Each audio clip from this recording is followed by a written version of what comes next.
Hello, everybody. Oh my god, I forgot to turn my camera on. Hey. How's everybody going? I turned my camera off just to let it chill for a bit, and then I forgot to put it back on. But welcome into today's stream. Today we are going to be chatting all things Ruidus and Critical Role. There are going to be spoilers. Spoilers. So please, yeah, keep that in mind. I know the episode just aired yesterday, so I guess if you haven't had a chance to watch it yet, I would say be cautious. We might have some spoilers here.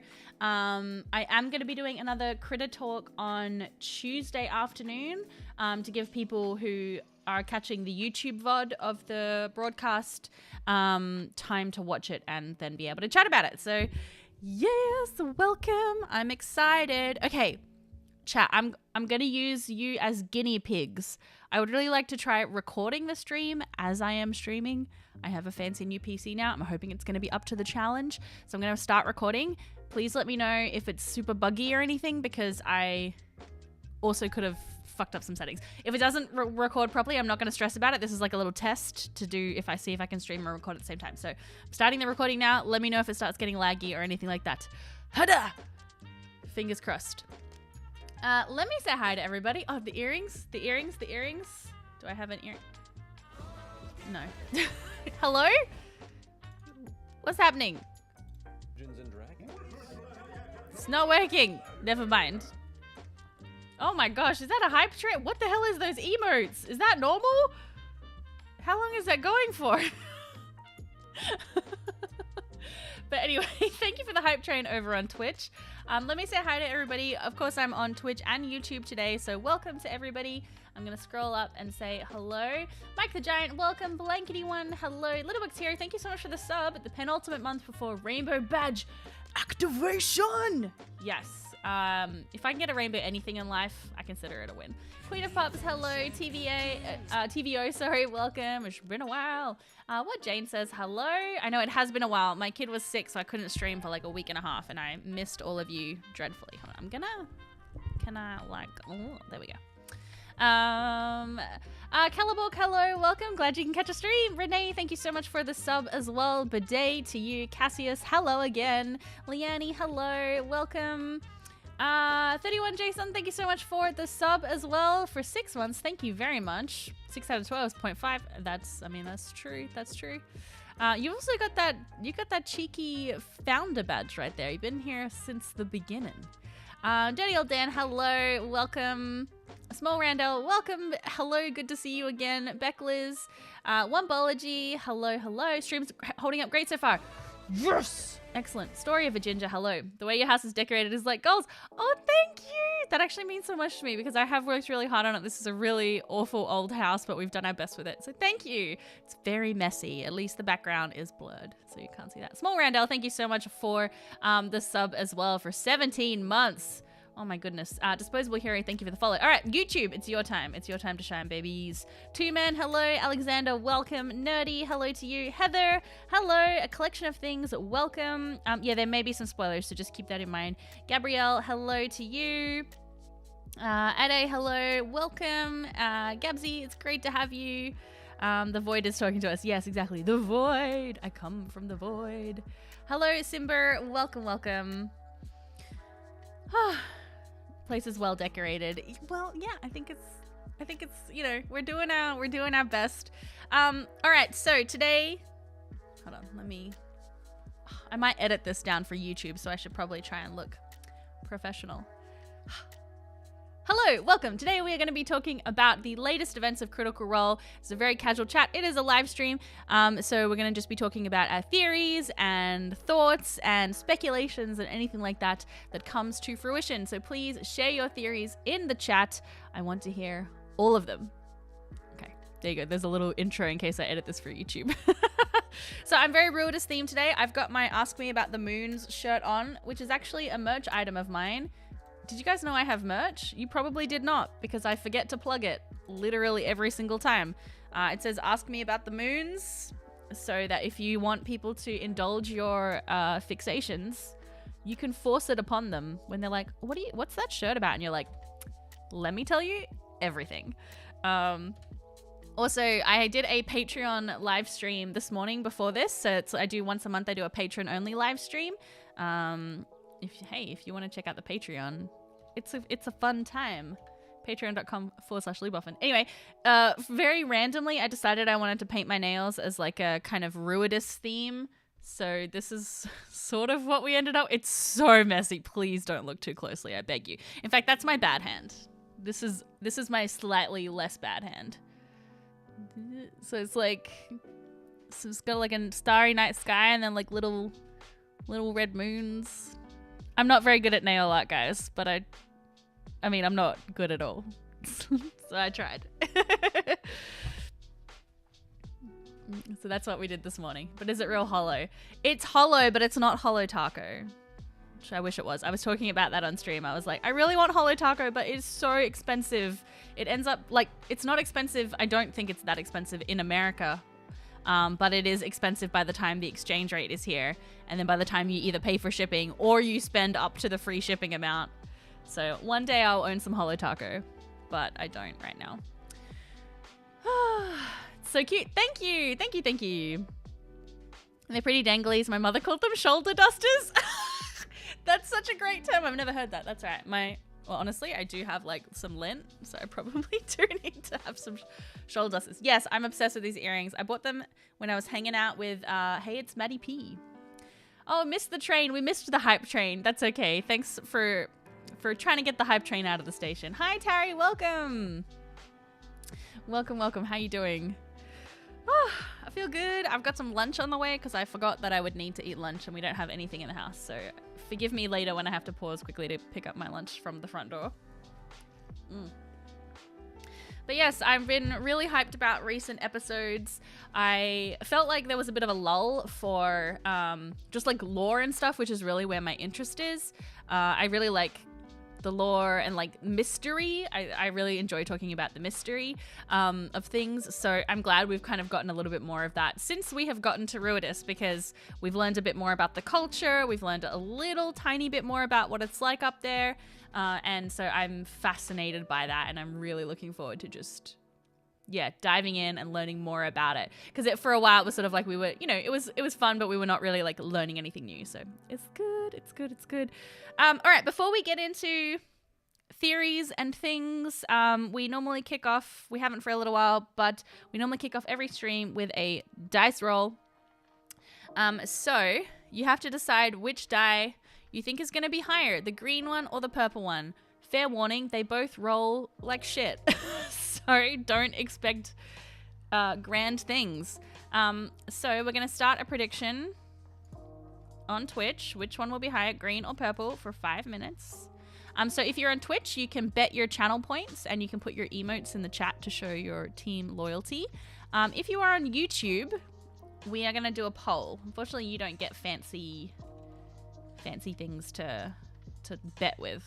Fake currency, fake dollary dues. But we'll start a poll. So green or purple. There you go. And then we're going to see who's right, Twitch or YouTube. And then you have to fight to the death. That's how it works.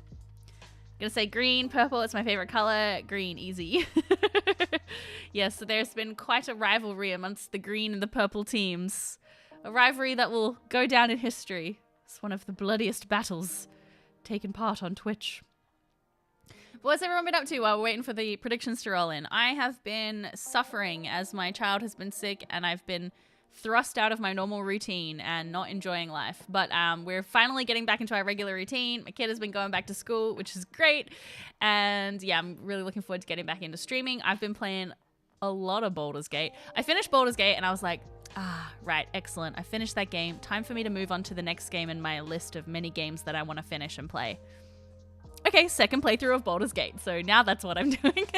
I actually have 2 Baldur's Gate games going because I've got a Dark Urge playthrough going and Jared and I are doing a co-op playthrough, which has been so fun. Like since I got my PC, we can do co-op stuff so much easier and it's really, really fun. We basically spend the whole time so I'm a bard and I was playing music everywhere and Jared, his paladin, was pulling out a flute and playing it terribly. And he decided in his feat when we leveled up to take a musical instrument proficiency. So now we have like a little band.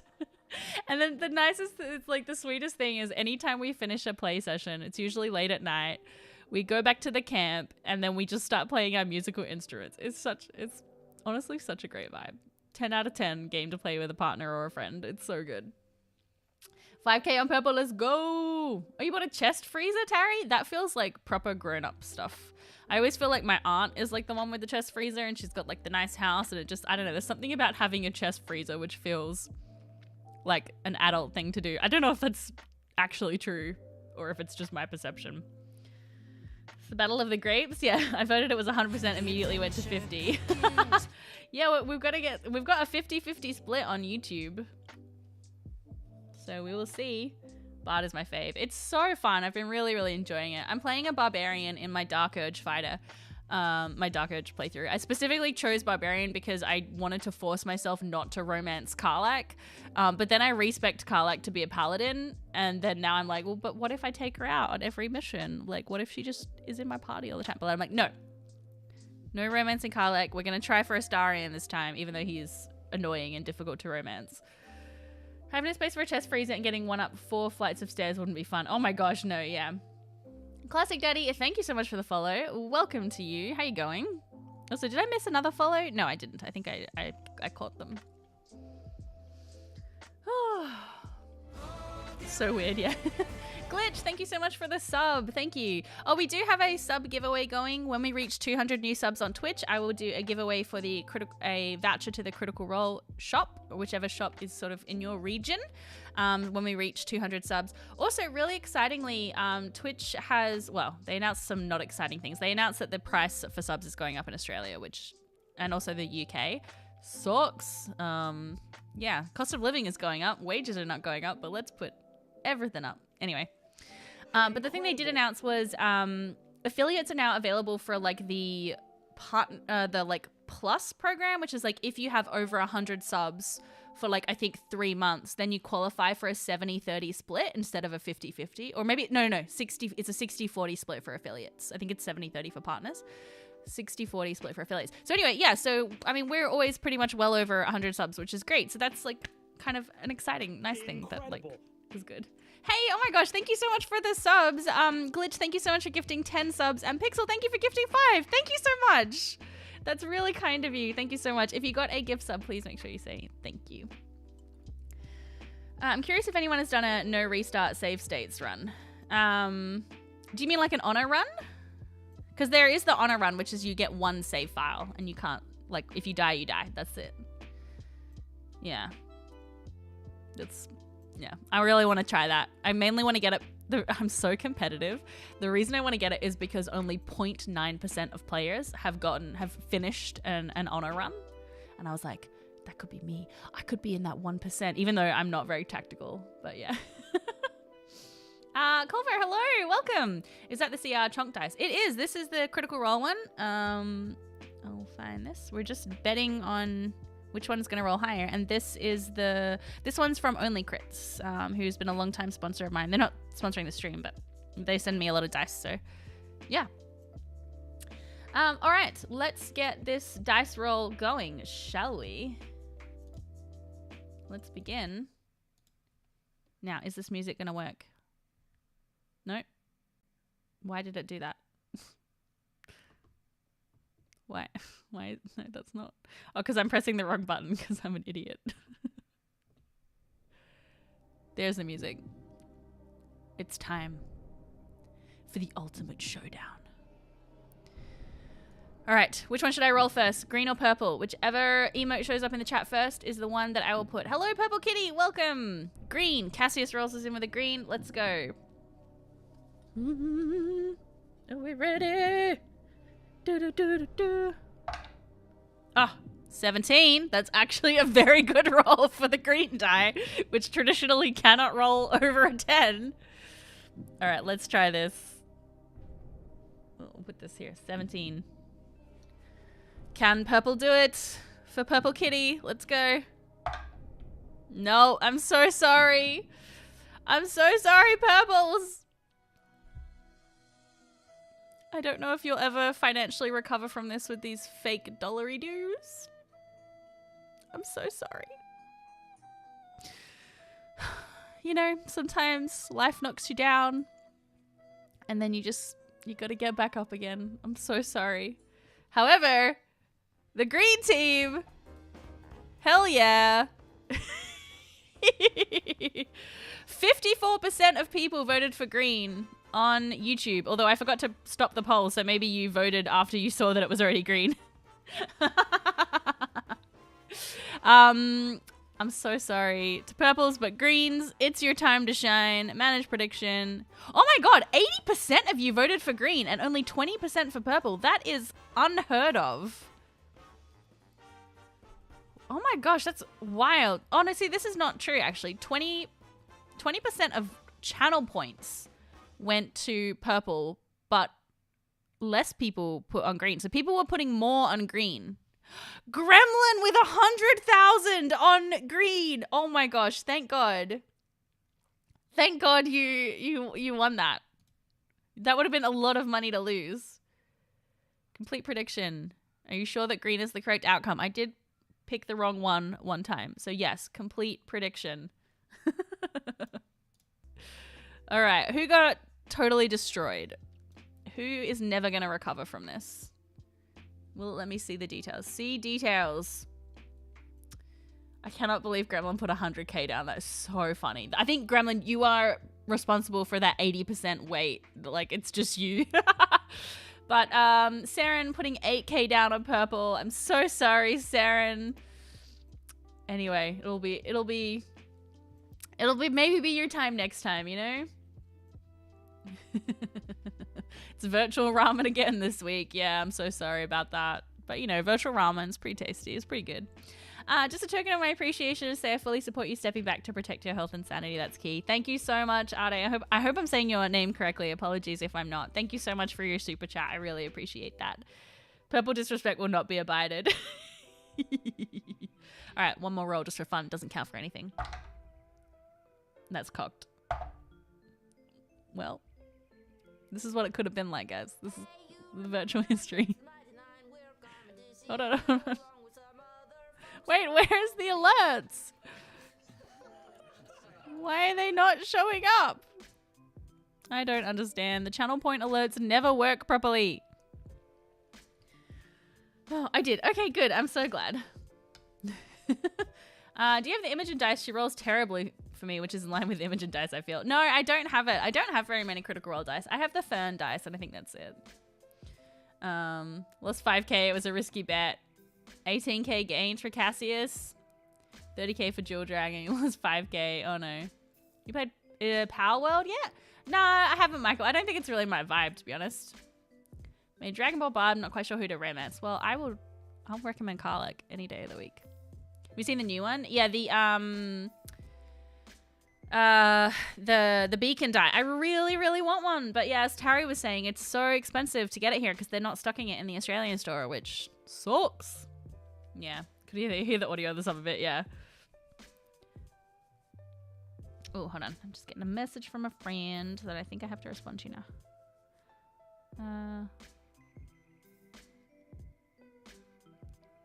It's one of my players saying, hey, is it okay if I bring cake and ice cream to the game tonight? Yes. Obviously. That's a good way to get in with your dungeon master, you know? Just bring a little cake, bring a little ice cream, you know? Love the Percy set because purple. Yeah. Yeah. I've got the Fern set, which is really pretty because I bought that for I'm running a Court of Fae and Flowers inspired game. So it's all like Feywild flowers and things. The beacon die isn't in the Canadian store. Yeah, I saw that. That really surprised me that it wasn't in the Canadian store. Even the dice price itself is a bit much. How much is it? Because I didn't even look at it when I heard it wasn't in the Australian store. Don't ever separate something just for cake and ice cream. Exactly. Waiting for the Ashen and Fur set to come back in stock. Yeah, the Fern set is really pretty. Oh, 65 USD? What's that? What's that in Australian right now? Oh, that's $100 Australian. Hooly dooly. I mean, to be fair, to roast myself, I did pay like, I think it was about $90 for this one, this chonker. But it's so pretty and it's so gay. It's got the bisexual colors and then the queer colors. Just, I had to get it. I had to buy it. It's hand painted, so I get it. Yeah. Totally. Yeah, I'm not saying it's not worth it, but oh, that's a lot of money. That's a lot of money to be spending. Too much, yeah. Should get a South American shop. I know. I see people asking for that so many times. I got the smaller buy version of that one. Yes. Hand painted a liquid core makes the price reasonable. Absolutely. Yeah, so I want to be clear that I'm not like, oh my god, it shouldn't be that much money, but I'm being like, no, like I can't afford that personally. Suppose my camera is off. There we go. It was off frame.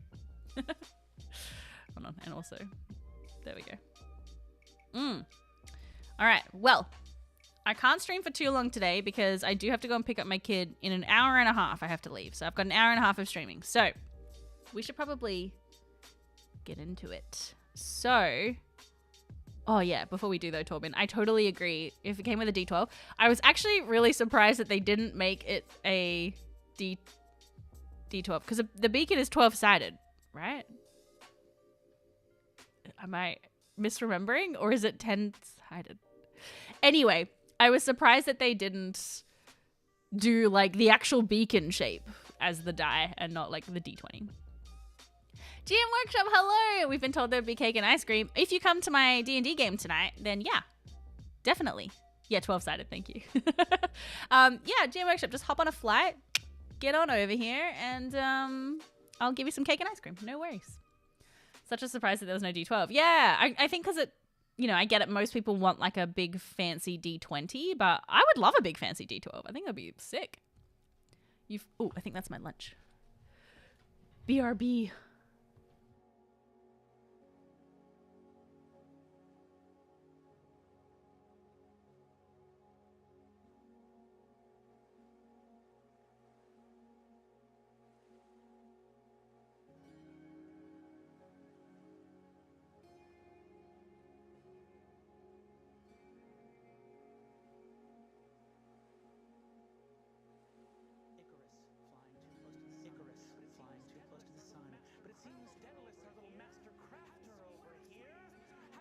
Okay, I'm back. I got my lunch. I got my very overpriced lunch.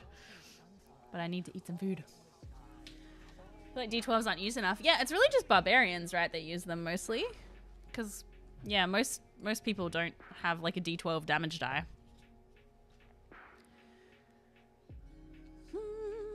Yeah, sorry, I'll try and keep my chewing to a minimum.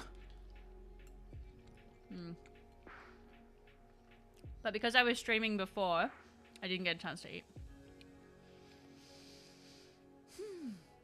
What do you think of the new Game Changer? Oh, it was so good. I loved it. It was hilarious. I love Game Changer so much. Such a great show.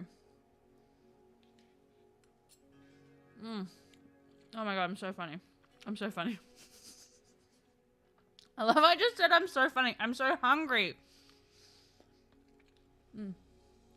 What's for lunch? It is a rice bowl from Sunta. So it's just like rice, veggies, chicken. Yeah. That's pretty much it.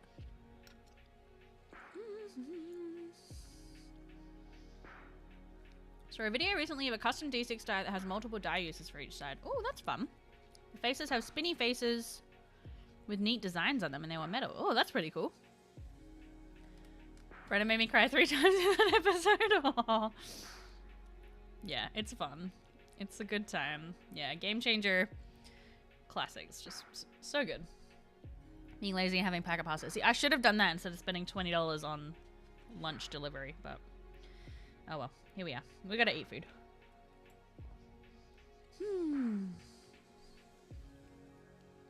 Like it was made to mess with Brennan. Oh, 100%.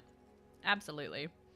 Alright, I'm gonna eat a few mouthfuls and then we'll get to talking because yeah, I don't want to spend the whole time eating. Kitties, yeah, hold on, let me move the cat cam.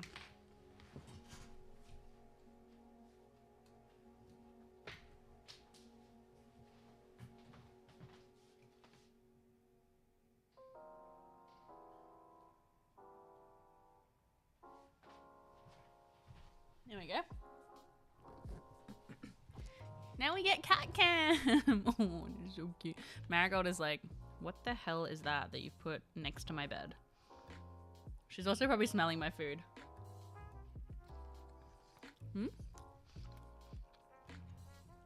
Rice, veg, chicken, and oh, it has like a soy sauce dressing. I just didn't say that. It's got plenty of seasoning. It's got chili and yeah. Oh, it's got lots of, oh, so good. I love how Marigold was like, no. Oi, kitty, you are not having my lunch. No.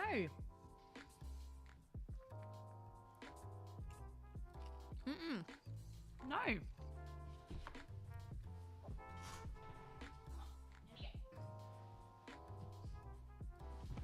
She's like sniffing around. Such a cat thing, you move the cam and off they trot. Yeah, they're like, no thanks.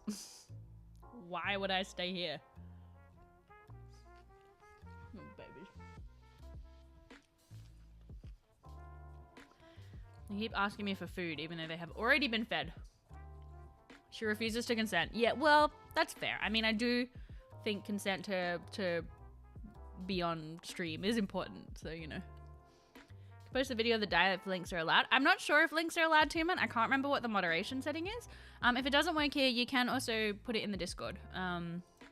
So the Discord, I guess if I type a link, it will. We'll find out if links are allowed. I think because I'm the channel owner, I can put them in. But yeah, that's the Discord. And then for Twitch as well, here it is. I still haven't set up my stream deck. For some reason, like, Twitch commands are not working on it, so anyway. Blah, blah, blah. Setting up my new PC. Boring, boring, boring.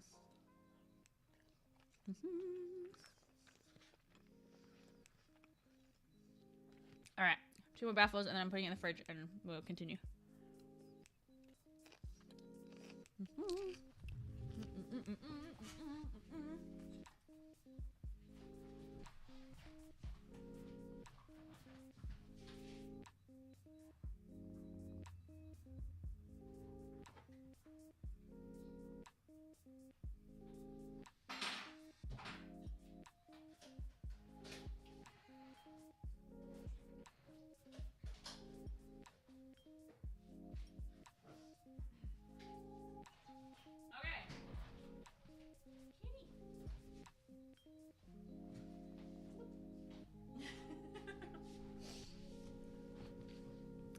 Tech Cinema, hello! You have not missed too much? No, we haven't even really gotten to talking about things yet. We've just been hanging out and eating my lunch and looking at the cats.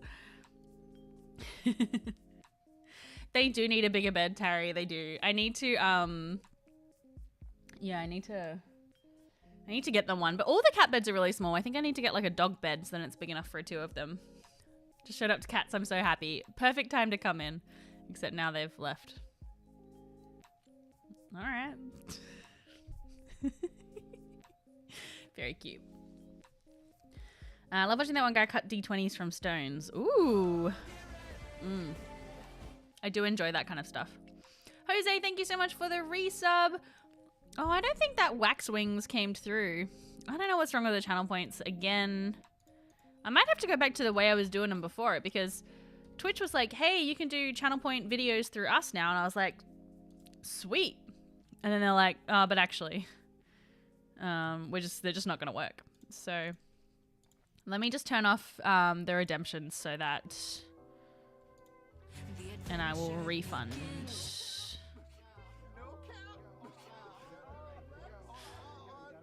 I'm hearing a double for this one. See, that one worked. So I don't know. I don't know what's going on.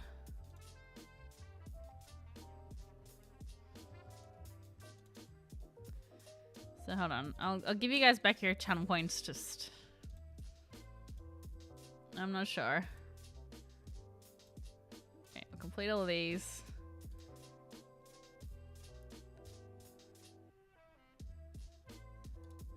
Okay. Cool. I don't know. I don't know why it's not working. New request queue.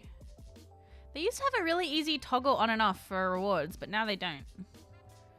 Now I'm just going to have to go through and do them all individually. That's so annoying. It's because I don't want people to keep wasting their channel points if they're not working. I'll see if I can fix them. Anyway. Some can be seen and heard and others just heard. Yeah. I don't know. LNL Covers, thank you so much for the follow. And also, Jose, I'm sorry if I can't remember if I said thank you for the sub already. But thank you for the sub for 19 months. That's scarily close to 2 years. I'm not sure if you're aware. Okay. Finally, we can get into some actual Critical Role talk 40 minutes into the stream. Who would have thunk it? Well, I don't even know where to start because it just feels like there's so much to talk about. So, I don't know. Start laying them on me, I guess. Just quickly as a reminder, I know the episode just aired yesterday, so there will be some spoilers for that episode probably. So if you haven't watched it yet, come back on Wednesday afternoon because I'll be doing another Critter Talk then and we can chat about them. Why didn't they try to kill the monster in the lake? I missed that because I was at work. So yeah, I kind of missed the end of that. So they didn't kill it, they just left. Yeah, I don't know. I'm not sure why. Sending is back. I literally welled up when I heard Jester. Like, I literally welled up. I don't know why I was so emotional about it, but I was. It was, yeah. It was such a great moment. It was so good. And as soon as the message went through to Caleb, I was like, oh, Jester. Jester's got sending back. Can you stop bumping my camera, please? Jeez. Sorry, that was Marigold. Jester's got sending. Jester's got sending. It's back. It's back. Oh my god, she's going to message everybody. We're going to be able to talk to the Mighty Nine all the time.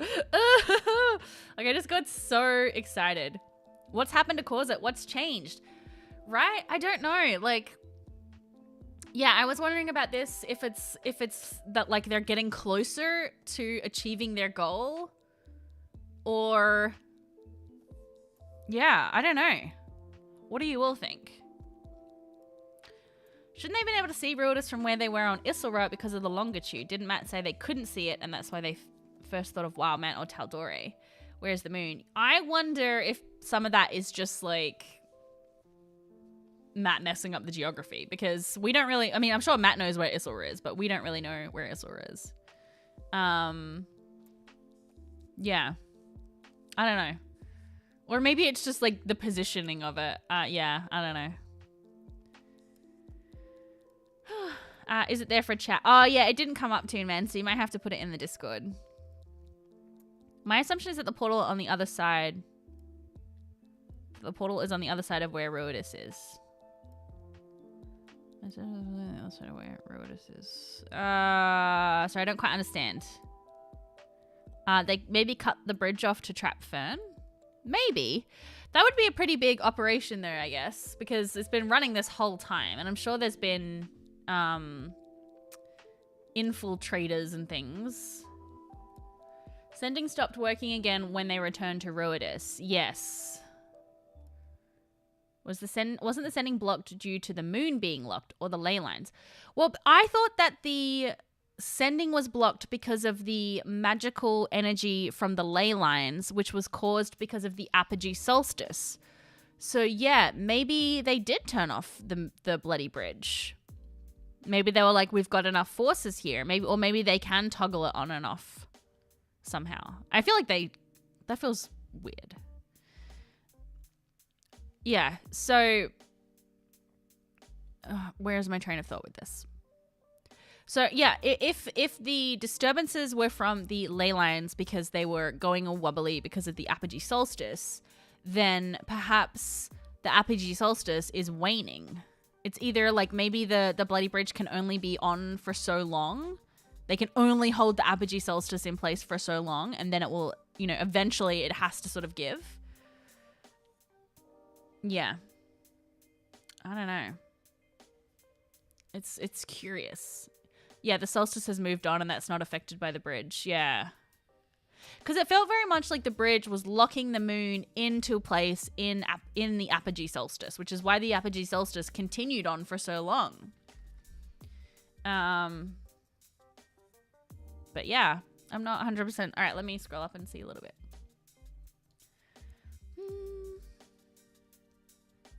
They were surrounded by them, so the mountains blocked Ruidus. Yeah, that's true. Maybe they couldn't see it over the mountains. Might be running out of time because the solstice is ending. Yeah, that's what I think too.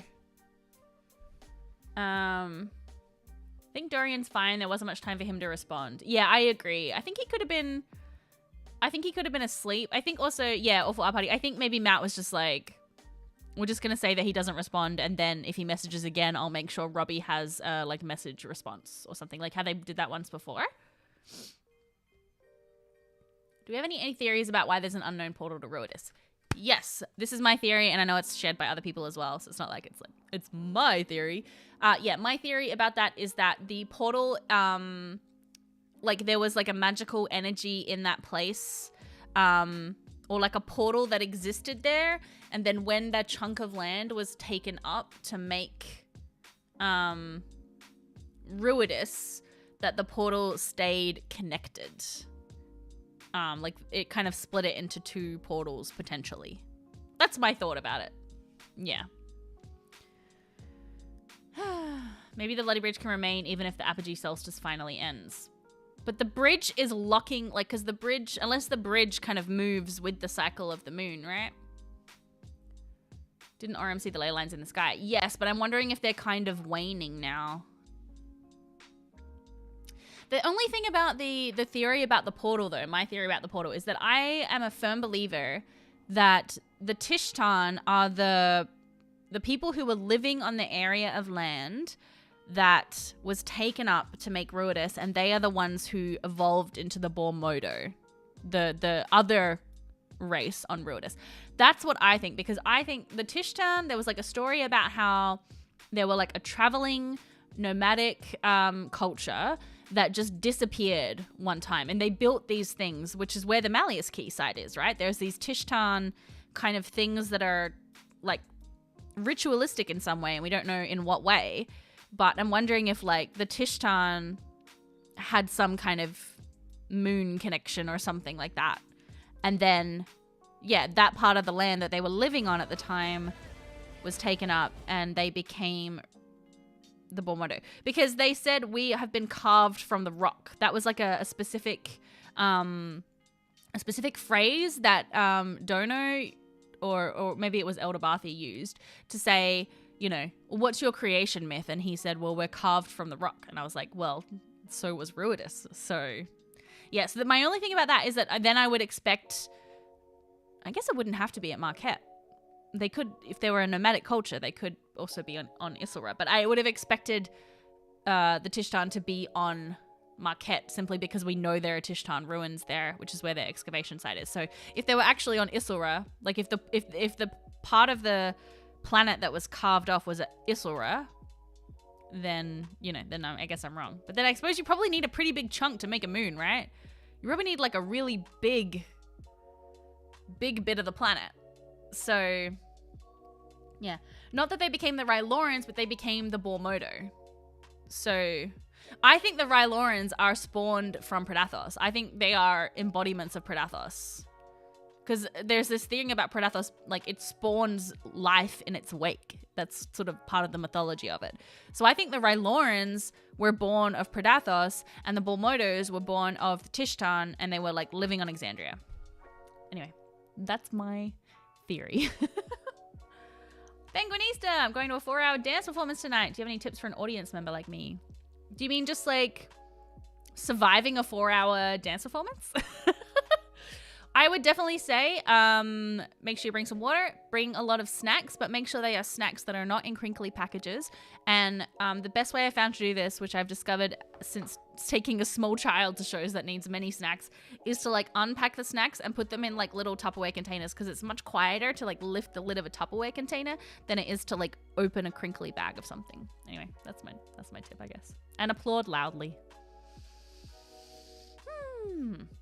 Oh, I got something stuck in my tooth. Oh, can't get it out. All right, let me scroll up and say hi. When I was on my rant, I missed some things. I don't think that area is what made Ruidus. I feel like it was left there on purpose, and the monster at the bottom lake was put there to keep people from discovering it. That's a good theory. Then who... It feels like this little. I thought I was turning my cat cam off, but I was just turning the border off. Okay, well then who do we think put the portal there if it wasn't like a part of, if it wasn't like a chunk? Matt said they were fainter, right? I don't really remember all for our party. Yeah, because I was at work when I was watching, so. Yeah, Shasta, I did see some people saying they thought maybe that the lake creature was messing with sending. I don't know if that's true. I don't personally think that that's true, but I know some other people have certainly thought that. Do we know exactly how many different races of Ruidus people there are? Well, we just know of 2 so far.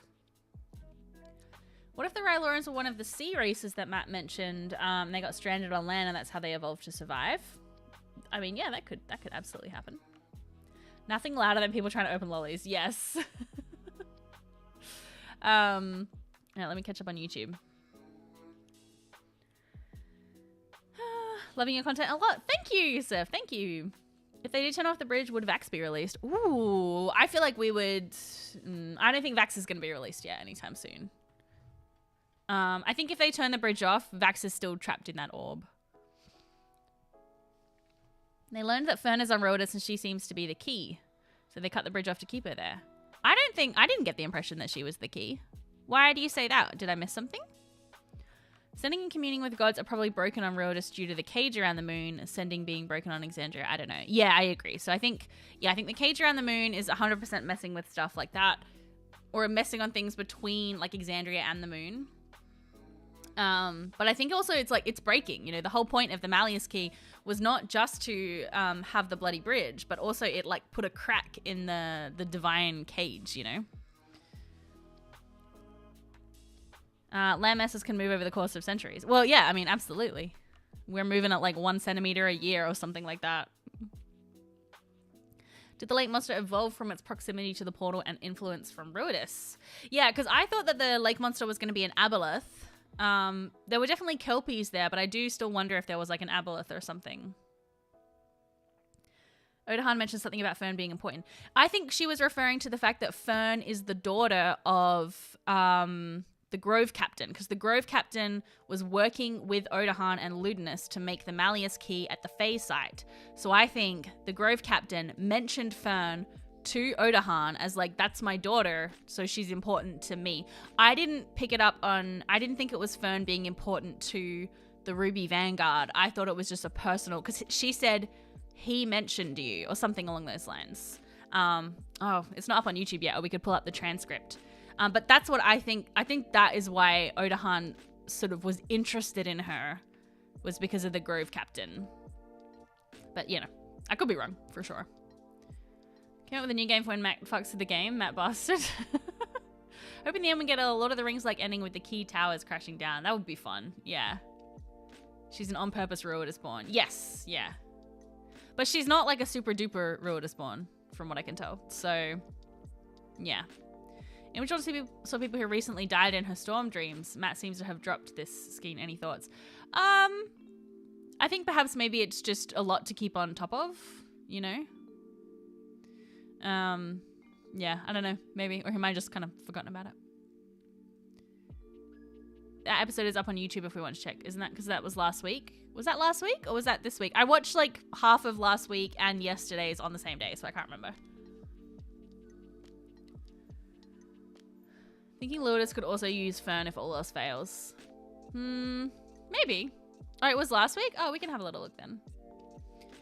I wonder if the lake monster came from Ruidus through the portal, then the disappearance started however many years ago it was. Yeah, because that's true. The disappearances only started, I think it was like 5 years ago or something, right?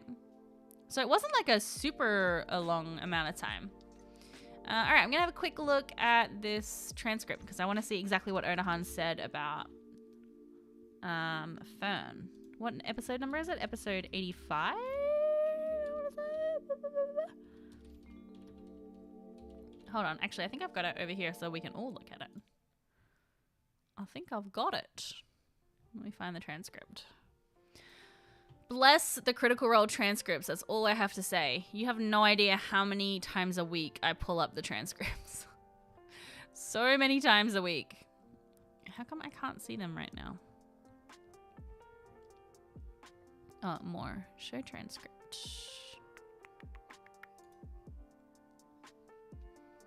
Okay, I'm gonna search for what was her wording like? He mentioned you? No. He said.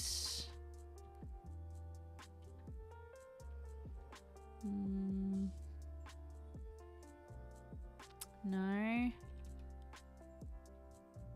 He told me. I don't remember what the exact words were. Was to run. No.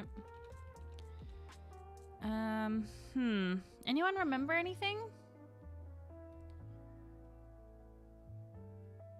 Thought the dismissals were happening in the town's heyday. I thought it was 5 years ago that the final records. Oh, he spoke of? You're the one he spoke about. I just found it. Okay. Got it. Got it. All right, hold on. Let's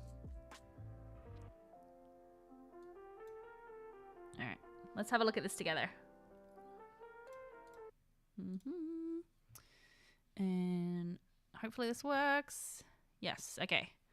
Turn it all the way up. Closed captions on. Let's go. I could feel where she was. Or maybe you thought you could. Maybe it was me you felt. Because she's also a Ruidus born. We know Imogen. You felt her, right? On me.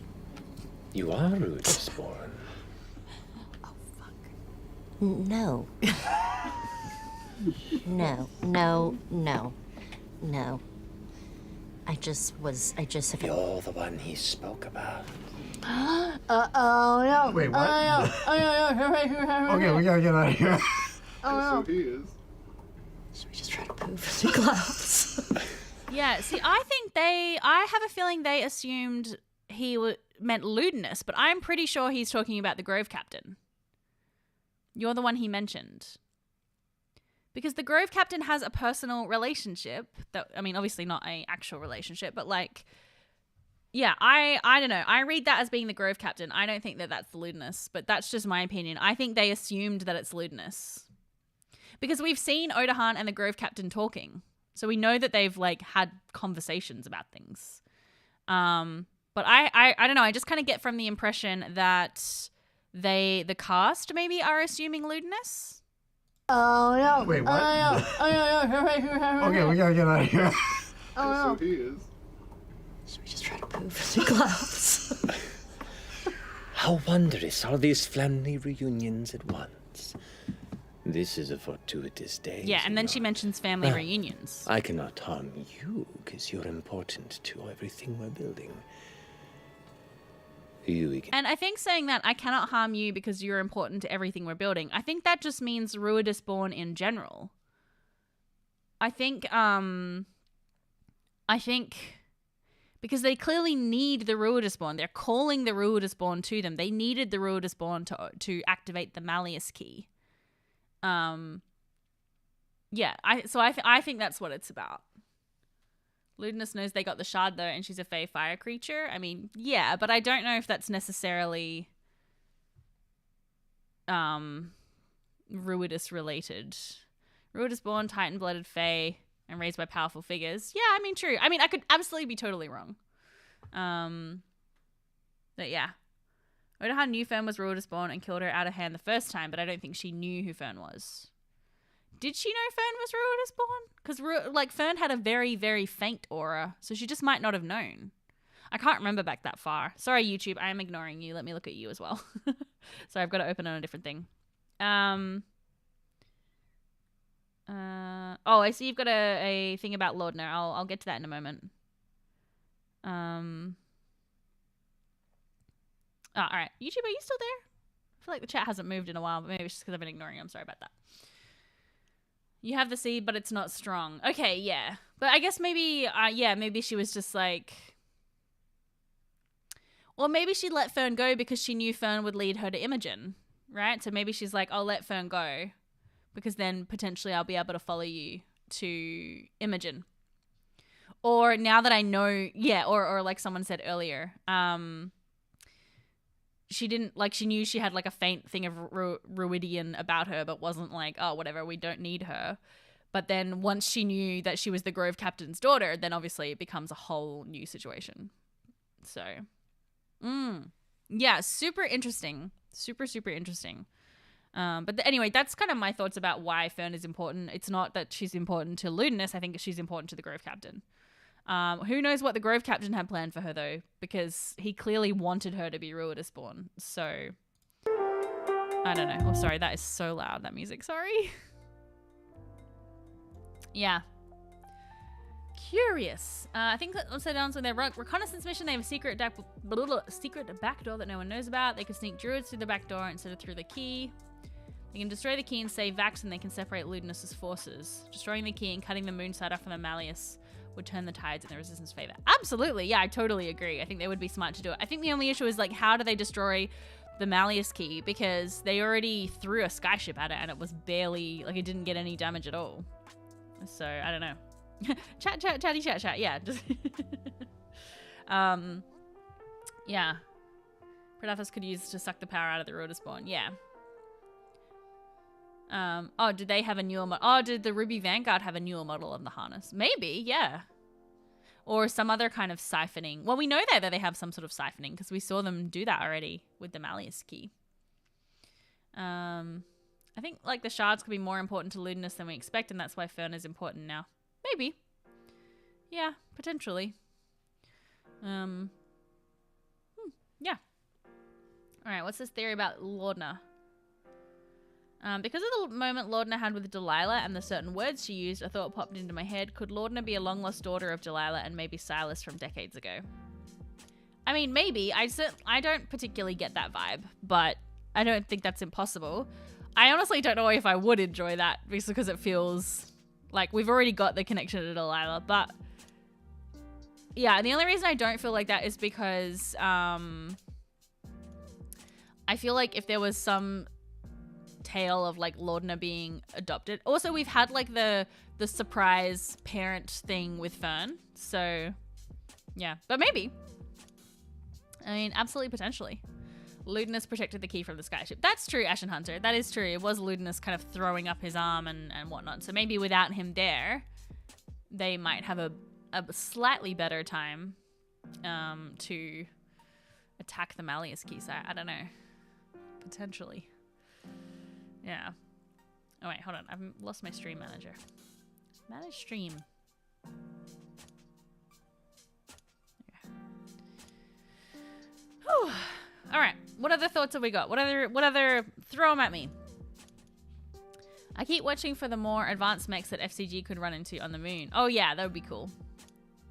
She grew up there before the Briarwoods arrived. Yeah, that's true. Yeah. I want to know more about the Weave Mind, the Imperium Council that apparently causes the Ruidus flares.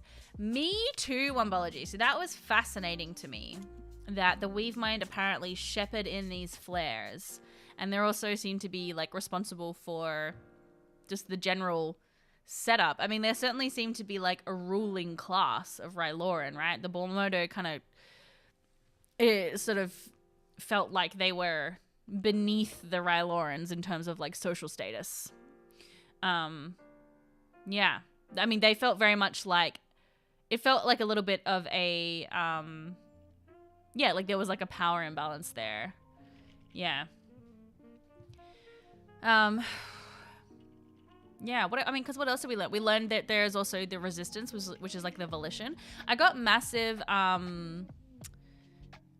massive Star Wars vibes from this whole thing, right? With, like, the, you know, the Imperium and the volition and all that stuff. So, yeah. All right, let me scroll up a bit. How you destroy the Malleus key, shape change into a purple worm, then attack from below, hopefully before the anti-magic stuff goes back up. Yeah. I mean, that could work. We talk about how good Marisha's acting was when she drained the power from the Wheelmaster and called Orim the Halfling. That was really scary. Yeah. That was scary. I enjoyed it for sure. It was like, Lord, no. It really feels like she is regressing a lot. And, there's going to be an ad break. And it felt really like, yeah, the fact that Delilah was giving her, like, relationship advice was fucking crazy to me. I was like, what are you doing? No. All right. I'm going to take a quick little break just to let the ad run. The only reason I run ads is just to turn them off so that we don't get bothered by them for the next hour. So I'm going to run a 3-minute ad. Please take this as an opportunity to stretch your legs, grab a drink, etc., etc. And we will be right back.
And we're back. Welcome back as we discuss everything to do with the latest events of Critical Role. Spoiler warning in case you're just joining us.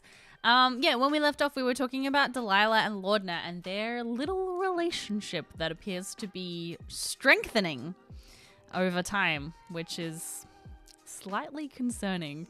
So yeah, let's pick back up with that because I thought that was a really fascinating scene. Actually, I kind of want to watch it again. Oh no, it's from yesterday. I can pull it up on Twitch, I guess. I think I wrote down the timestamp. I try and write down little timestamps as I'm watching. So let me have a look and see if I've got it. Here. Oh, my ear was getting sore from the thingamabubba. Oh, no, I didn't write it down.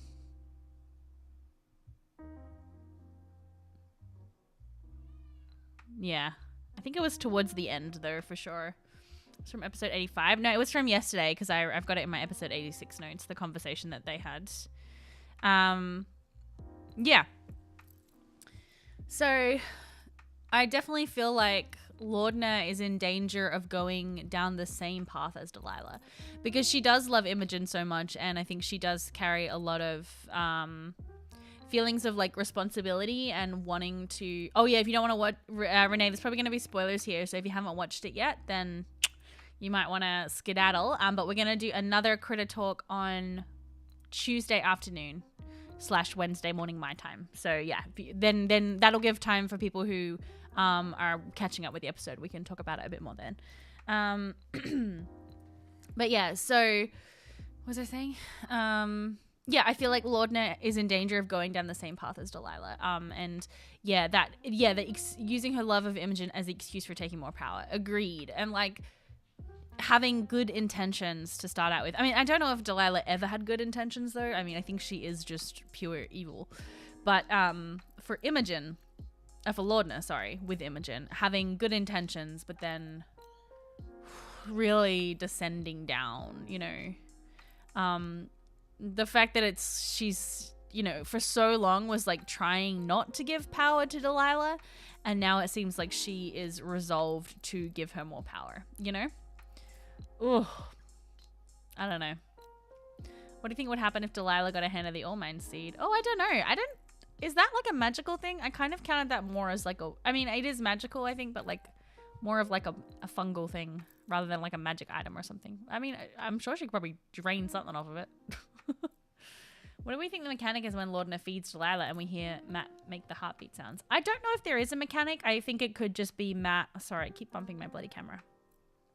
I think it could just be Matt like jotting down, you know, moments when Laudna has connected and like agreed to things and is going to like ramp up the tension and stuff like that. So yeah, I don't know if there's a specific mechanical thing that's happening there. I think she's resigned to let herself die and rest, thinking she isn't worth keeping around and is more management for the others. Potentially, yeah, especially after that turn undead moment, because they always laugh it off above the table. But I do wonder how it makes Laudna feel, because has Laudna ever really talked about that? I don't know if she has. I can't remember. It might have come up once before, but I don't, yeah.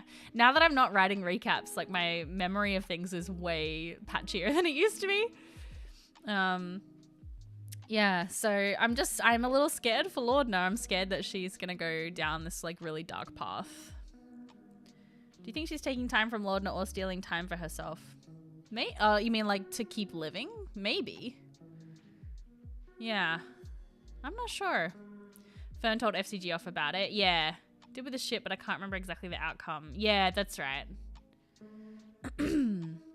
But yeah, so that could certainly be a part of it. I think it's a great story though. Like, I don't like that it's happening to Laudna, but I love it at the same time. Like, I think it's great. I've always said like I've been in kind of two minds about Delilah, because on one hand I think she's a fabulous character and I think she's fantastic, but I also think at the same time, like, when is she gonna die? When is she gonna get out of this game? It's a raid. Hey, the Goose Girl, welcome. How you doing? It's good to see you. Thanks for the raid. If you might have seen, I did a stream like a few weeks ago with the Goose Girl. That double E makes me want to say the Goose Girl. Where we talked about Dimension 20. Hey, what was your stream like? What were you doing? There you go. Make sure everybody goes and gives a follow. I believe you're doing a lot of Baldur's Gate stuff. Is that right? Kitty! Welcome, Calamas. Yeah, we've got a little kitty cam going. We got 2 kitties going, so we got one here as well. And we got one over there on the couch. Laura Bailey, #1, Delilah Briarwood hater. Absolutely. Yes, no, just for those of you joining us, we are talking Critical Role today, and we're talking about the most recent episode from yesterday. So just please be aware there will be spoilers if you are watching Critical Role. Yeah, I do another one of these next week where it'll give you time to catch up. Mr. Davide, thank you so much for the follow. And Oopsal Smurf, thank you so much for the follow as well. Welcome.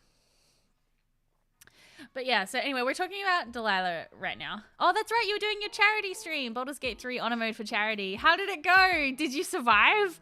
I was saying earlier at the beginning of the stream, I really want to try an honor run. Really, really want to try. Spoilers, hardly knew it. That's good. Yeah, I really want to try an honor run. I want that gold D20. I want it so bad. Yeah, it's fun. I hope your stream went well. I'm so sorry that I couldn't drop by today. Just want to send some love your way. Thank you. I really appreciate that. Yeah, everyone please go and follow. So you can get in on the Baldur's Gate shenanigans. Okay, let me scroll up a little bit. Oh yes, we talking about Aram. I saw this floating around. Some people saying that they were wondering if Aram's deal with Nanamari is technically complete because the deal was to make sure that everyone gets back safely, and they've done that. They did it already. So, but then they're gonna go back. So, does that make the deal complete? Guys, look at this. This is when Clementine will kick Marigold out of this bed. Or just sit right on her.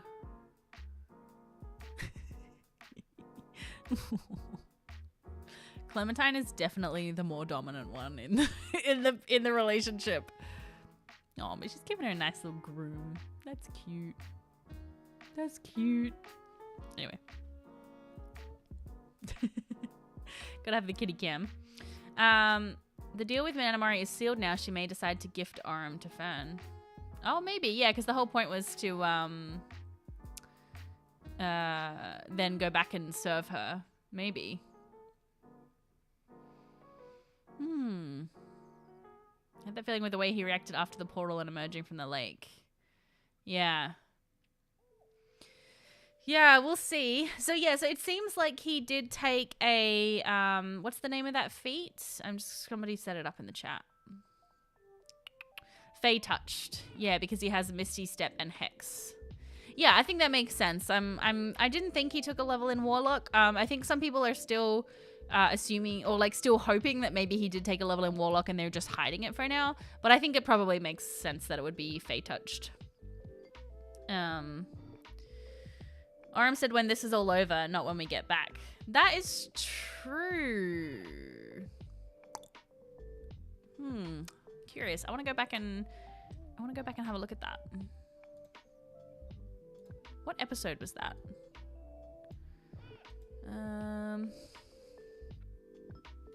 It was only a few episodes ago when they were in the Feywilds. See if we can find it. I'd be curious to go back and listen to the exact wording. So episode 81, maybe? Or episode 80. Let's see. Flando, do your thing with the timestamps. Yeah, Aram goes to Nanamari. Here it is. Okay. Okay, let's have a look at this. I wanna hear the exact wording. See what Nanamari agreed with. Thank you, transcripts, for existing. I know, right? I was just saying before, the amount of times I check those bloody transcripts every week. When he's sure that everyone is asleep in the middle of the night, Aram knocks on Nanamori's door. Is he also gonna make a deal? Is he also gonna make a deal? No way. Aram, so his deal is gonna be like. So you That'd be awesome. Gently tiptoe down through the tree, hearing the sound of thousands of gentle crickets. Just Sorry, I do want to watch the whole thing, but also like I can't watch too much of it or I'm violating the fan policy. So let's see. Yeah, okay. whatever for. Well, the way I understand it, from what Fern tells me, is you can help people. I can. Just very quickly, it made me so sad that Fern was not here for this whole moment. Like, oh, sorry, Ashley wasn't here for this whole moment. Just because, you know, it's her nana and everything. Anyway, I know she comes back partway through, but... You make deals? If it suits. Okay. Well, my friends are all pretty amazing. The things they can do, I can't even fit it all in my head. And,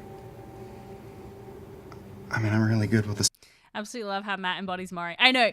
It's always the like he's always like, he's so spindly when he's being Mari, and he's so like, his head is so like long because of her like long neck. It's really fun to watch. Sword. But I'm a little nervous I'm not ready for what we're about to do tomorrow. None of you are ready for what you're about to do tomorrow. The point is, I feel maybe the least ready in our group. I love watching Taliesin's eyes. I just went on the perfect freeze frame. Like, Taliesin's eyes are always like...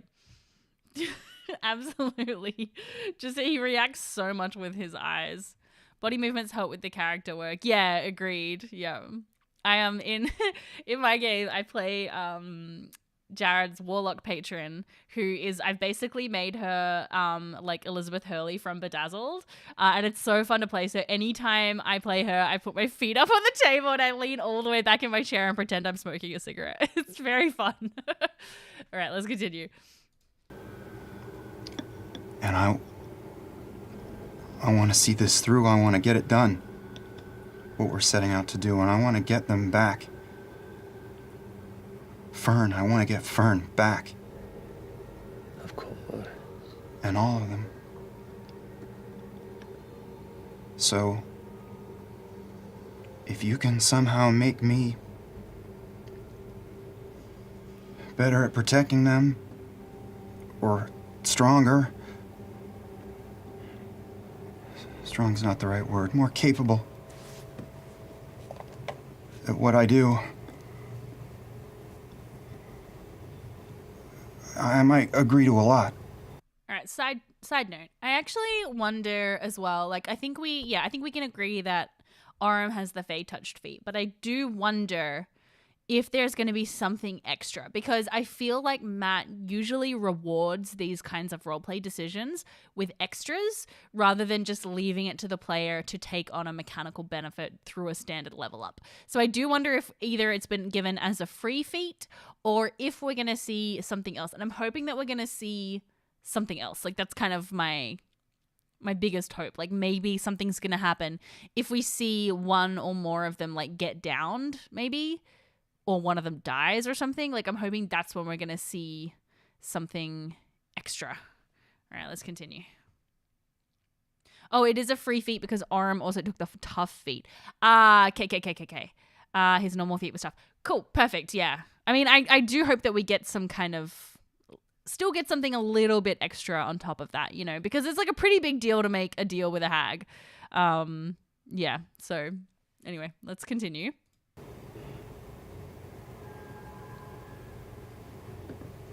Her attention drifts from your eyes past your shoulder to look beyond.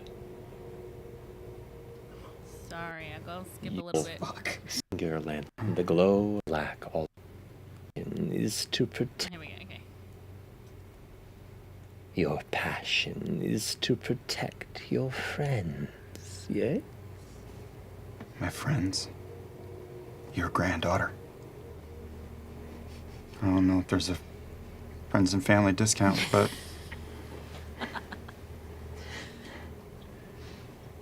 And what do you have to offer, little Ashari?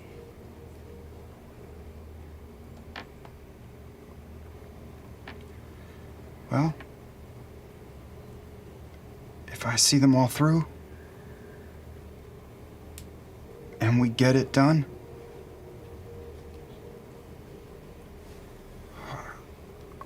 I'll serve you. Yeah. Okay, yeah, I think that, I mean, I know he does go on later, they'd go on later to talk about specifically getting them back happy and healthy or as they were, but I think the fact that he said, when we get it done, when we see it through. I don't know, though. Nanamari could interpret that in a number of ways. Like, they were also on a reconnaissance mission. Maybe, like, they, you know, Nana's like, well, you did do some reconnaissance and you got back safely, so, yeah. Hey, Patty, welcome. How you going? Yeah, I don't know. I also have a feeling that, like, Matt is probably going to have that string on Aram for quite a while. So I think that could be pretty cool. He gets taken before the final battle. Well, I don't know. I feel like that's quite punishing. And I don't know, like, as a DM, that's not necessarily a move that I would pull. But it could also be really fun and dramatic. So I think it just depends on, yeah, how it's done. But I think, yeah, having a string on Aram in this way is just too narratively juicy to just, like, have it stop right there. You know? I think it refers to getting rid of Ruidus and Odahan. Yeah, exactly. I agree. Yeah, so I reckon Aram is in the clear for that. Like, I think he's okay for now. We will see. We'll see how it actually goes down, you know? All right, let me turn this thing, put some music back on. Yeah. Nana wanted a piece of Predathos from Chet, so I think they mean until the end of this big arc or quest. Yeah, although they were separate deals, so she could play them differently. Nana's Boon is pretty cool because of how Travis describes his toy making. Yes, I agree. Yeah. I was wondering if, like, maybe he was going to be able to create, like, magical toys that they can use into, like, kind of like an artificer, how an artificer can, like, infuse everyday objects to make them magical. Maybe we're going to see something like that with Chetney's toy making. That would be really fun. All right, so what else haven't we talked about yet? We haven't really talked at all very much about, like, the... what was that village called? It was like Rhizora. Or, yeah, Rhizora, I think.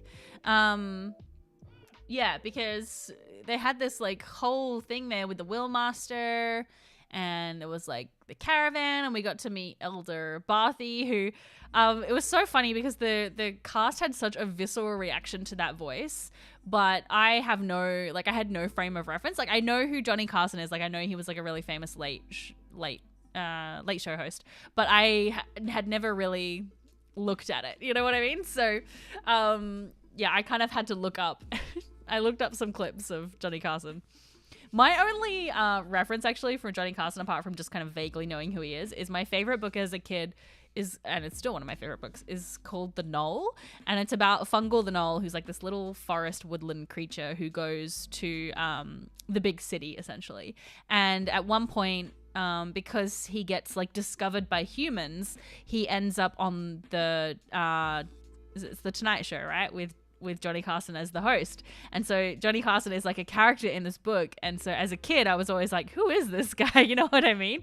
But he would have been, like, yeah, that was in, you know, the 90s. So he still would have been doing things. And yeah, anyway, that was my, there you go. That's my Johnny Carson experience. Maybe the portal was put there by her. That was my first theory. The safe means for them to escape. Yeah, but then it's kind of strange that, like, she didn't say anything about it. I mean, it is very coincidental that they found it, but I also think that is sometimes you just got to have that little bit of suspension of quite a lot of suspension of disbelief, because, you know, DMs put stuff in front of their players like that all the time. But I'm so intrigued as well by the, like, elven architecture that they found in those caverns near the portal, and, like, what that all means. So is there, like, an elvish city there once before, or yeah, was it, yeah, like, maybe some early Rylorans may managed to like open a portal or something. Yeah, I don't know. Love that book. Oh, I'm so glad you know it. I feel like not many people know it when I bring it up. So yeah. That ring was so interesting. I wonder who has the other one and how that works. Yes, agreed. Yes, the ring was scary when we discovered. I'm going to put that ring on one of my big bads. That was fun. That was a scary moment when we realized like, oh fuck, like somebody knows or somebody maybe knows that we killed her. Yeah, that was a fun little moment. Don't think Nana could do that just so casually. Yeah, because I think it would be a lot easier to just like make someone like Nana do it, if that was possible. So I think it's something left over from like when Ruidus was created, or it's like part of, yeah, something from like a long, long time ago. That's what I think. But yeah, then I don't know about this Raiduin town and everything like that. That said village of Raiduin. Oh, yeah, so I'm talking about, not Raiduin, I'm talking about the outpost on the moon, which was called Rhizora. Yeah. In Pathfinder, the elves fled the world and hid out on one of the other planets in the star system in order to outlive an apocalypse. Ooh, I didn't know that. That's interesting. I don't know any Pathfinder lore at all. That's very, very interesting. I mean, yeah. There's still so much about like early Exandria that we don't really know, which could be fun. All right, sorry, YouTube, let me catch up with you. Like how Aor had water from portals to the water plane, perhaps the Tishtan sourced their water from an undeveloped freshwater lake in Isura. Oh, yeah. The reason for the still magically tended gardens in the ruins. Yeah. It gave me, those magically tended gardens gave me, there's a similar area like that in Baldur's Gate, which kind of gave me really similar vibes. Teddy did the flashback thing in the elf village. The sky was blue and then the sky was red. Yeah, so I feel like it's going to have, I really just feel like, yeah, it's those kind of remnants that we're finding on the moon have just got to be from pre-Ruidus Exandria. Your thoughts on Lord to animate objects? My thoughts are that it was hilarious. That was really fun, and it added a lot of like levity, because I've really missed a lot of the like silly shenanigans from this campaign. It feels like we don't get as many silly shenanigans now as we kind of have in previous campaigns. I mean, we've certainly have had them, but it's not necessarily been as much as before. So yeah. Feeling that was a temple to Melora? Ooh, that would be pretty cool. Yeah, that would make sense. Really hoping we find out more about what the Wheelmaster meant that the strength of Exandria was in Divinity. Well, I guess I see that, I suppose, as like a lot of magical power on Exandria comes from divine sources. I mean, obviously not all of it, because there is arcane magic, but, you know, originally the gods were the ones who gifted the magic, you know, so I think maybe that's just kind of what she's referencing. And then like once that divine magic is gone, and also like all of the healing magic is divine as far as I'm aware. Maybe not all of it. There is like druidic healing and things like that. But like in general, like, you know, when we think of arcane magic, that's like wizards and things like that, they usually don't have like healing. It's like the clerics and the druids, you know, and the bards as well, I suppose, magical healing. So yeah, I'm sure there would still be some healing around, but like once all those like high level divine, you know, revivifiers and whatnot go down, like that's a pretty big change in how society works. And of course not everyone is going to access revivify, but it will really change things up for sure. Not as many shenanigans, but when they get into them, they really go for it. Yeah. Totally. The go train's been trugging along. Yes. Agreed.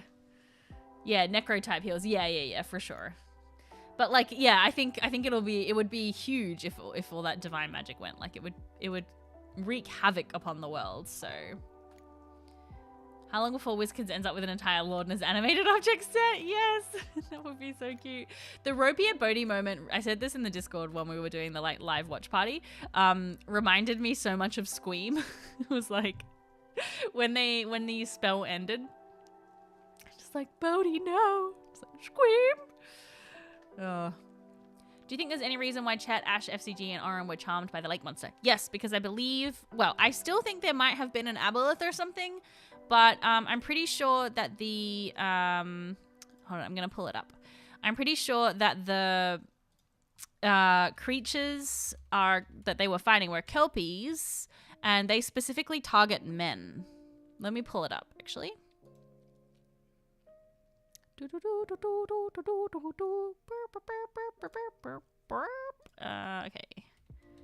Kelpies. I had never heard of these creatures until someone said them in the Discord.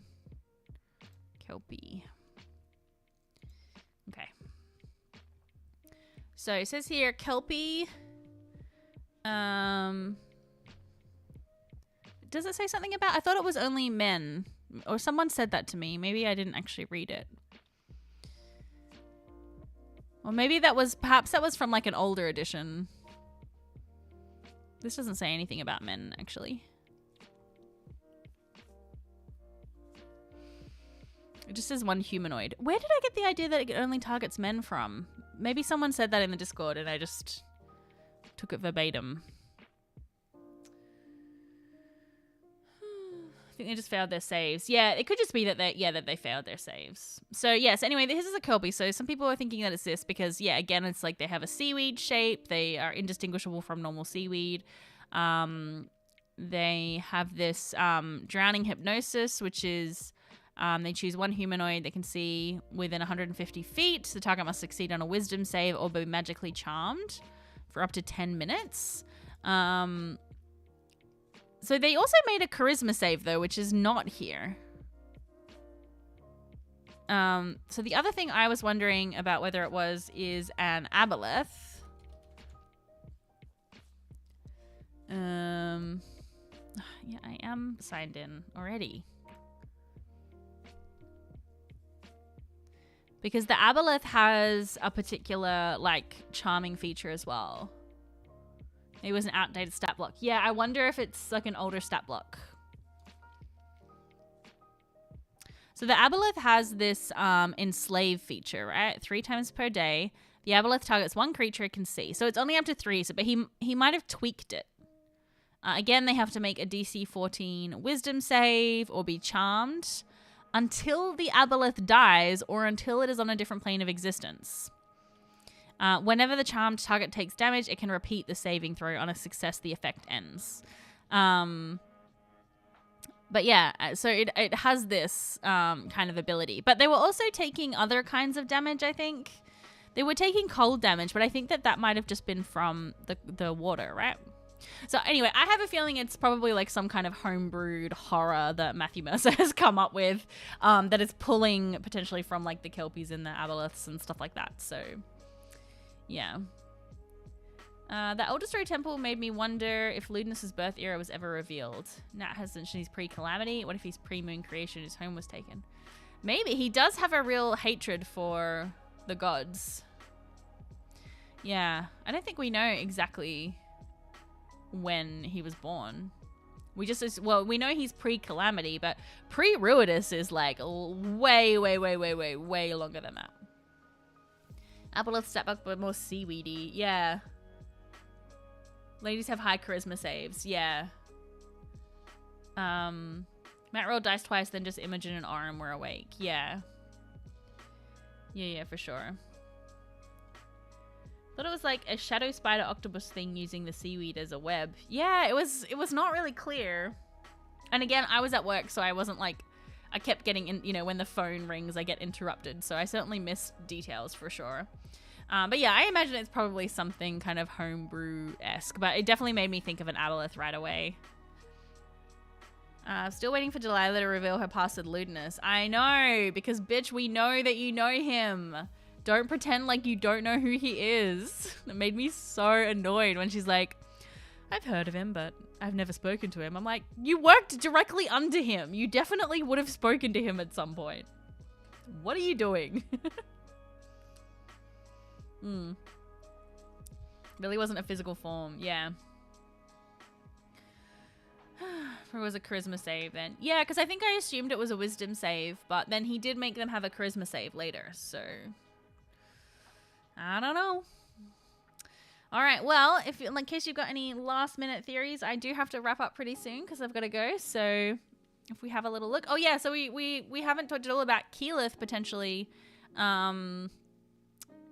like coming out to where they are and then getting enslaved by this sea creature thing. This lake creature, I should say. But yeah, it's such a bummer that sending doesn't work on the moon. Like, I think it makes total sense. You want it to be isolated and away from everything, but it would be so good if they had sending on the moon. And the problem is once they leave that, well, they've already left that cavern, but like, yeah, once they're out of there, then, you know, it's a long way to come back to get back to that portal. Wasn't it also undead? Yeah, because turn undead worked on them. Kelpies are not undead. They're fae, I think, right? Oh, no, they're plants. So, yeah. So I think it's probably going to be some kind of mishmash. Yeah, I don't know. Well, this clerical research seemed to imply that the creature fed on people's desires and pulled them in that way. Yeah, because the aboleth has probing telepathy. If a creature communicates telepathically with the aboleth learns the creature's greatest desires if the aboleth can see the creature. So you might have, yeah, again, tweaked it, because it says here that any charmed target is under the control of the aboleth and they can communicate telepathically with each other. So it definitely has some kind of stuff. But LFB, who's LFB? LFB. I'm trying like who did sending on the moon to the rebel. That's right. So okay, so sending works on the moon. Yeah, but it doesn't work. Sending doesn't work from the moon to Exandria, but it seems like it's working on the moon, which is good. Oh, Laura Bailey. Yes. I was like, who's LFB? I don't understand. Just gonna post a unique URL. Oh, I see. Yeah. No worries. All right. Well, this has been absolutely delightful. I may wrap it up there for today. Thank you so much for joining me, everybody, for Critical Role Chats. Please join me again for my next stream. I think my next stream is probably going to be on Sunday afternoon if you're in the American-ish region. Or that's Monday morning Australian time. I'm not 100% sure what we're going to do yet. I still really want to do a cooking stream, but I feel like I'm just getting back into my routine, and setting up my whole kitchen with all the lights and everything might be a little bit beyond me at the moment. So, yeah, I don't know. I'll have to think about it, what we're going to do. I'll put it in the Discord. So here's the Discord in case you want to join us. We also have weekly Critical Role watch parties. So if you want to join in for a watch party, please come along. It's pretty chill. Like, it's not super busy, which is lovely. It's like nowhere near as crazy as the regular Twitch chat. So there's the Discord if you want to join us. In case you're new here as well, I also have a YouTube channel where I make lots of videos about Critical Role. I've got a couple that are in the works right now, and I'm probably going to do a little video about episode 86, which will probably come out... Actually, I'm not going to say when, because I don't want to say a date that I can't commit to. Hopefully Wednesday, but maybe not. Yeah, I think that's kind of it for... Oh, another announcement is tomorrow I'm actually playing in a streamed D&D game. It's a Strixhaven game, basically a magical university. It's our season finale, but we've only had 4 episodes, so it's not like there's a huge backlog. I also have some written recaps for people who want to catch up or just want a reminder about what happened, so I normally link those in the Discord. But yes, that's gonna be really fun. That is at 11 a.m. Australian Central, which I believe is like 5 p.m. Pacific, I want to say. But that's over on the Winter's Tale Twitch channel. It's going to be super fun. I've been loving playing my artificer, my little artificer dwarf. I love her so much, Cassie. But yeah, let's one last little look at the kitties. Oh, look at them. They're being a little love heart right now. They're so cute. I really want to go pat them, but I know that would only disturb them. I love how they're like breathing. Oh my god, look how they're like breathing, like one is going and then the other. It's like a nice rhythm. So you and Dale were in that. Yeah, it was so fun. Dale was a guest last week. I love her character so much. I absolutely love. Do they have a YouTube channel for VODs of the game? I'm actually not sure. They do have a YouTube channel. It's Winter's Tales. I think it's just youtube.com/Winter's Tales. I'm not sure if I think they are planning on using the VODs and putting them up. I'm not sure if they're up yet. But yeah, it's been a really fun series, and hopefully we're going to do a season 3 at some point. But yeah, we'll see. So that's happening tomorrow. And yeah, hopefully I'll see you there for that. But yeah, I think that's it. All right, well, YouTube, I'm going to say goodbye to you now because I don't know how to do raids on YouTube. But thank you so much for joining me, and hopefully I'll see you out with a video soon. All right, bye, YouTube. I will end the YouTube stream, and over on Twitch, we will raid someone, see who's live right now.